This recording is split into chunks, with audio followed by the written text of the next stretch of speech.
Hey guys, आज मैं आप लोगों के लिए लेकर आया हूँ एक बहुत ही डरावनी और दिल दहला देने वाली हॉरर मूवी की स्टोरी को, जिसे सुनने के बाद आपके रोंगटे खड़े हो जाएंगे। तो इस कहानी को एंड तक जरूर देखना और अगर डर लगे तो पानी पीना।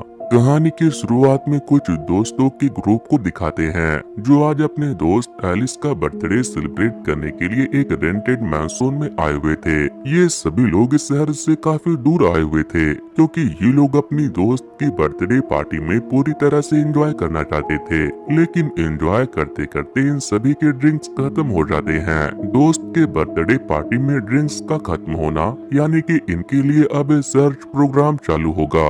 होता भी ऐसा ही है। ये सभी लोग मिलकर उस मैंशन में खोजबीन शुरू कर देते हैं। जल्द ही ये सभी एक बेसमेंट के दरवाजे तक पहुंच जाते हैं जिस पर कीपॉट लिखा होता है, जिसका मतलब कि इन्हें बेसमेंट में नहीं जाना चाहिए, खासकर जब गेट के बाहर ही लिखकर मना किया गया हो। लेकिन एलिस के दोस्त ये सब कहाँ मानने वाले थे। वो सभी लोग बेसमेंट के अंदर चले जाते हैं। बेसमेंट में कई सारी पुरानी चीजें मिलती है। इन्हीं सब पुरानी चीजों के बीच पैक्सटोन को एक वुडन बॉक्स मिलता है जिसे खोलने पर उसमें से कुछ हैंडमेड टैरो कार्ड्स रखे निकलते हैं। यहाँ मौजूद सभी दोस्तों को पता था कि हाले हॉरोस्कोप रीड कर सकती है, इसलिए सभी लोग हाले को उनका हॉरोस्कोप रीड करने के लिए कहते हैं। लेकिन हाले बताती है कि हमें किसी और का कार्ड से अपना हॉरोस्कोप नहीं पढ़ना चाहिए। लेकिन बर्थडे गर्ल के कहने पे हाले मान जाती है। इसमें सबसे पहला नाम एलिस का ही आता है क्योंकि आज उसका बर्थडे है। हाले उसका हॉरोस्कोप रीड करने लगती है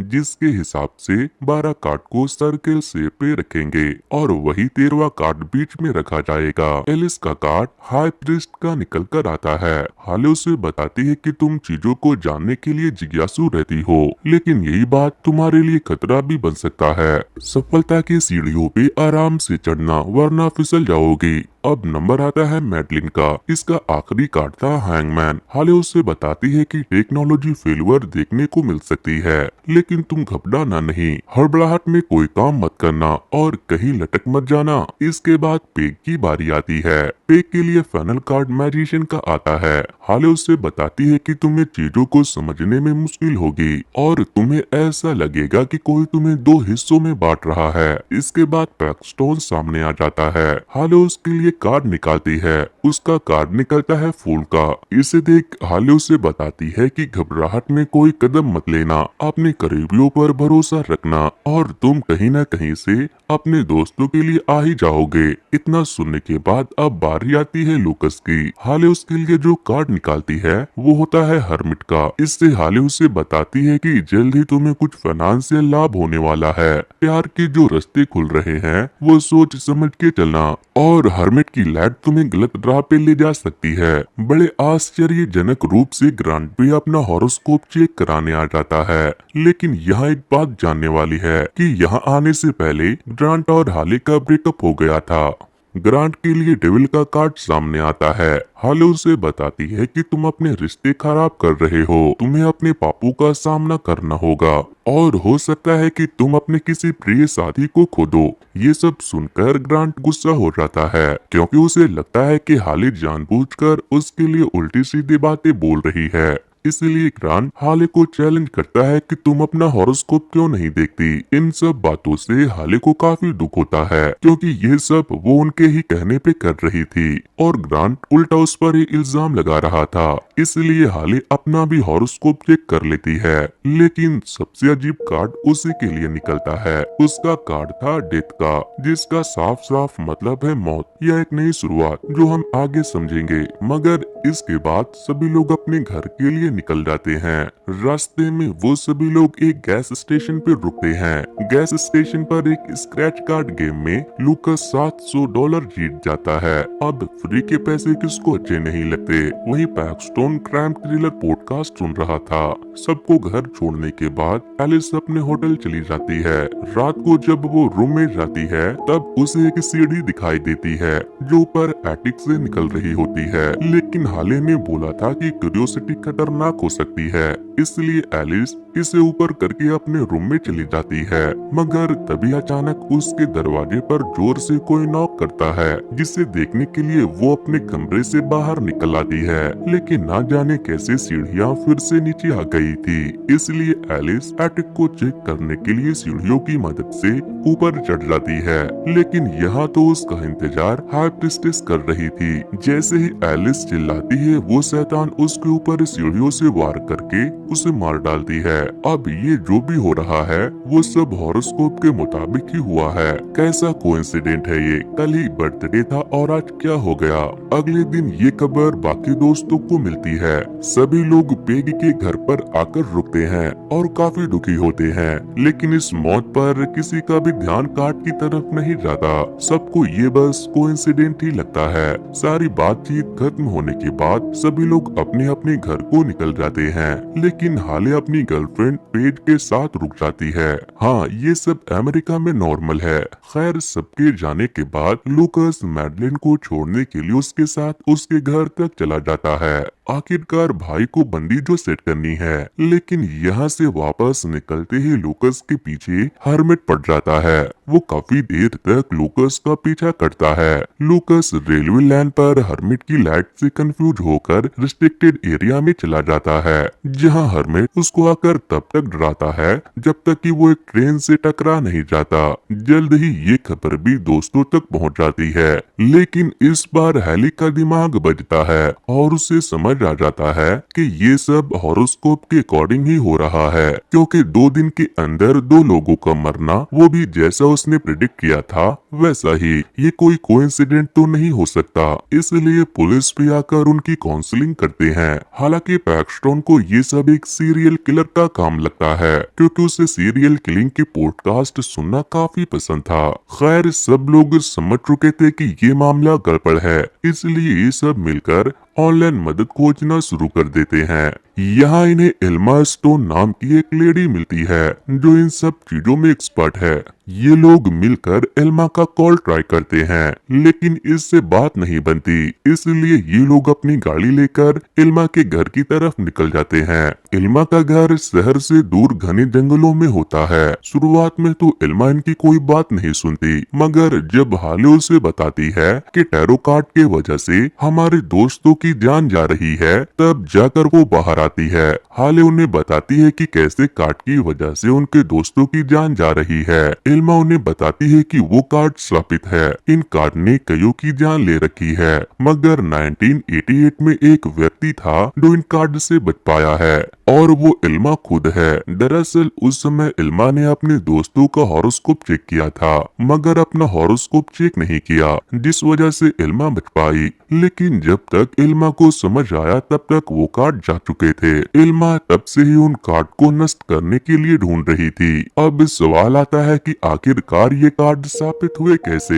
एल्मा आगे बताती है कि इतने समय से वो इसी पर रिसर्च कर रही है। दरअसल ये बात 18वीं सेंचुरी की है, जहां हंगरी का राजा जल्द ही पिता बनने वाला था। इसलिए उसने खास एस्ट्रोलॉजर को बुलाकर अपनी बीवी और बच्चों का भविष्य बताने को कहा। लेकिन एस्ट्रोलॉजर के कई कोशिशों के बाद भी हर बार जवाब एक ही आया, डेथ। राजा ने इस बात से नाराज होकर उस एस्ट्रोलॉजर को उसकी बेटी के साथ राज्य से बाहर निकाल दिया। जल्द ही वो समय भी आता है जब रानी बच्चे को पैदा करने वाली होती है, मगर होता वही है जो एस्ट्रोलॉजर ने बताया था।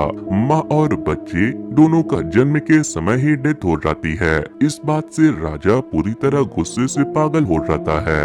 इसलिए वो अपने सैनिकों को एस्ट्रोलॉजर और उसके बच्चे को मारने का हुक्म दे देता है। राजा के सैनिक उस एस्ट्रोलॉजर के सामने ही उसकी बच्ची को मार देते हैं और उसे भी अधमरा कर देते हैं। लेकिन मरने से पहले वो एस्ट्रोलॉजर खुद उन टैरो कार्ड को बनाता है। उससे राजा और उसके सैनिकों की रीडिंग करके एक ब्लैक मैजिक के अनुसार अपनी जान दे देता है, ताकि उसकी आत्मा उन कार्ड से जुड़ जाए। इसके कुछ समय बाद रीडिंग के अनुसार राजा और उसके सैनिक सभी लोग मारे जाते हैं, और तब से ही कार्ड स्थापित है। अब इस समय हाले और उसके दोस्त भी इन कार्ड्स की वजह से स्थापित हो चुके थे। इनसे बचने का एक ही तरीका है, जल्द से जल्द उन कार्ड को नष्ट कर दिया जाए। इसलिए इल्मा के साथ बाकी के सभी लोग कार में बैठकर उसी मैंसन की तरफ निकल जाते हैं। बीच रास्ते में एक ब्रिज के ऊपर अचानक से इनकी कार बंद हो जाती है, यानी कि टेक्नोलॉजी फेलुअर। ब्रिज प्रॉब्लम देखकर भागना नहीं, एक समझदार लड़की इस समय क्या करेगी।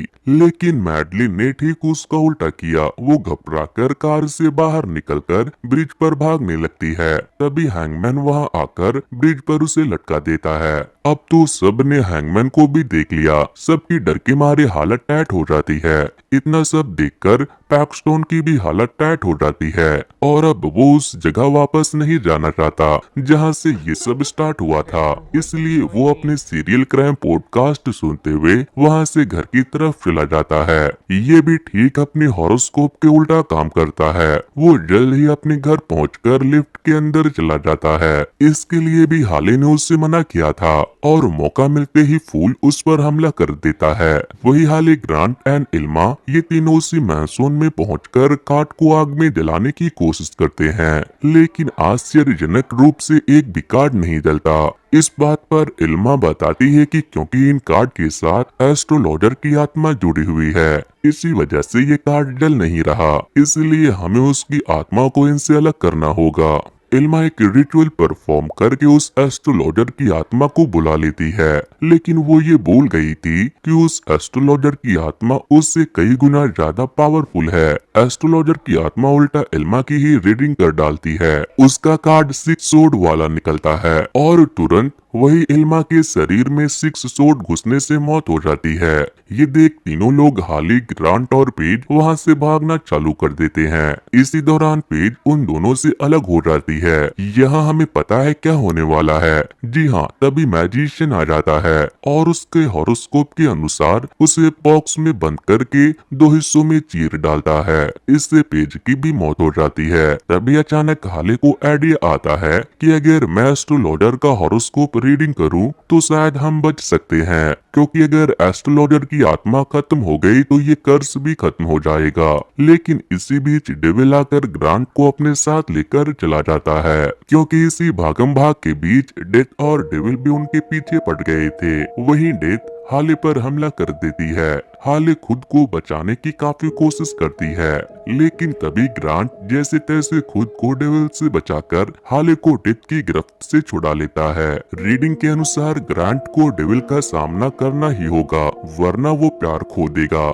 इसलिए ग्रांट डेविल का सामना करना शुरू कर देता है। इसी बीच हाले एस्ट्रोलॉजर की रीडिंग कर देती है। एस्ट्रोलॉजर का भी डेथ कार्ड निकलता है, यानी उसको भी आज मरना होगा। इन लोगों ने तो डेथ का काम भी मुश्किल कर दिया, क्योंकि हाले और एस्ट्रोलॉजर का कार्ड सेम ही है, डेथ कार्ड। इसलिए डेथ भी एक प्लान बनाकर दोनों को साथ में ले जाने का प्लान बनाती है और उस एस्ट्रोलॉजर के साथ हाले पर हमला कर देती है। लेकिन एक बार फिर से ग्रांट बीच में आकर हाले को बचा लेता है और एस्ट्रोलॉजर की आत्मा को डेथ खत्म कर देती है। ऐसा करते ही वो टैरो कार्ड भी नष्ट हो जाता है, क्योंकि अभी तक एस्ट्रोलॉजर की आत्मा ही उन्हें नष्ट होने से बचा रही थी। देखा लापरवाही का नतीजा, इनकी एक छोटी सी गलती ने कैसे इनको मौत के घाट उतार दिया। खैर, इसी के बीच एक कार ग्रांट और हाले की तरफ चली आती है, जिसके रुकने पर उसमें से पैक्सटोन निकलता है। अब सवाल आता है कि वो फूल से बचा कैसे। यहाँ पैक्सटोन बताता है कि जैसे ही फूल लिफ्ट में आया तभी उसके रूममेट ने लिफ्ट का दरवाजा खोल दिया, जिससे फूल गायब हो गया। यानी कि करीबियों पर भरोसा करना। पैक्सटोन रीडिंग के अनुसार अपने दोस्तों के पास वापस आ गया। खैर, इसी के साथ ये कहानी यहीं पर खत्म होती है।